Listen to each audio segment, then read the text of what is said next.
সম্মানিত শিক্ষক মণ্ডলী, আসসালামু আলাইকুম।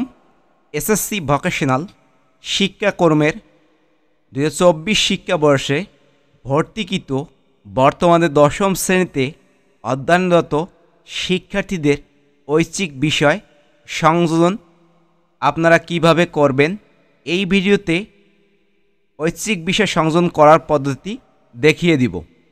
আপনারা যে কোনো ব্রাউজারে গিয়ে লিখবেন btev.gov, দেখবেন যে এখানে সার্চ করার পর বাংলাদেশ কারিগরি শিক্ষা বোর্ডের ওয়েবসাইটটি চলে আসবে। এখানে আসার পর ই সেবায় আপনারা ক্লিক করবেন।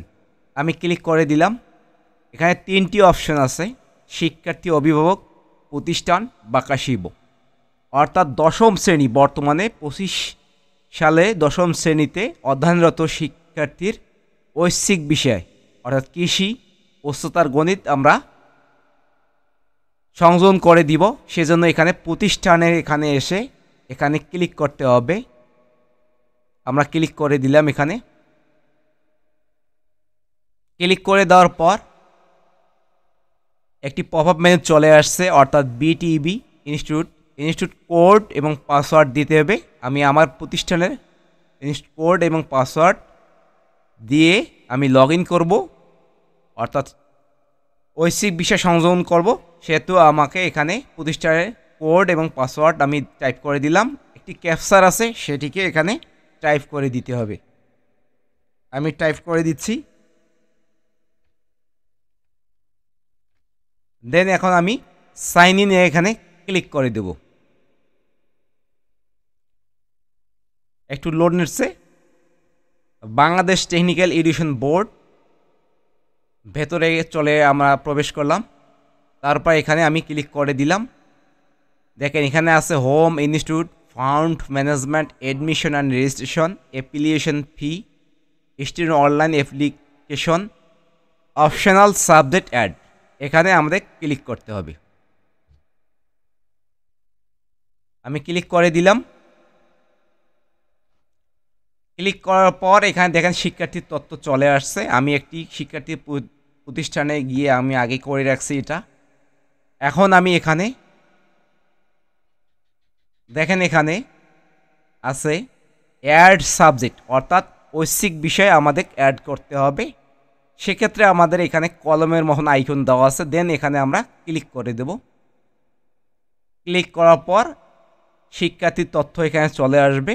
একটু নিচে স্ক্রল করে চলে আসবেন। এখানে শুধু জাস্ট অপশনাল সাবজেক্ট আছে। এখানে সিলেক্ট অপশনাল সাবজেক্ট এখানে আপনারা ক্লিক করে দিবেন। এখানে হায়ার ম্যাথমেটিক্স 2 এবং এগ্রিকালচার স্টাডি 2। আমার প্রতিষ্ঠানে এগ্রিকালচার আছে, আমি এগ্রিকালচার সিলেক্ট করে দিলাম। দেন এখান থেকে অ্যাপ্লাই চেঞ্জে ক্লিক করলেই শিক্ষার্থীর দেখেন এখানে এগ্রিকালচার সাবজেক্ট অ্যাড হয়েছে। এভাবে আমি আরও একটি দেখিয়ে দিচ্ছি আপনাদের।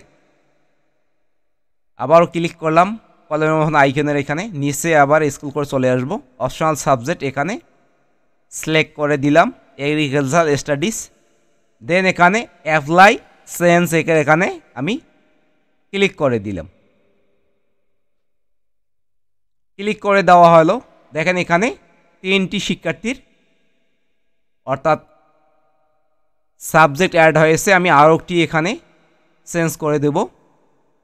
দেন এখানে এভাবে এক এক করে আপনারা শিক্ষার্থীর অপশনাল সাবজেক্ট অ্যাড করতে পারবেন। অ্যাড করার পর আরও আছে কাজ, যেমন আপনাদের পিডিএফ ডাউনলোড করে নিতে হবে। ডাউনলোড না করে নিলে পরবর্তী কোনো সমস্যা হলে আপনারা সমাধান কীভাবে করবেন। অতএব শিক্ষার্থীর তথ্য অর্থাৎ ঐচ্ছিক বিষয় যে অ্যাড করা হয়েছে তার একটি ডাউনলোড করে নিতে হবে ফরম্যাট। অর্থাৎ আপনারা যে পরিবর্তন করলেন, ঐচ্ছিক বিষয়ে অ্যাড করে দিলেন, সেটিকে ডাউনলোড করে নিয়ে প্রতিষ্ঠানে সংরক্ষণ করে রাখতে হবে। আমি সব কাজগুলো করে নিচ্ছি।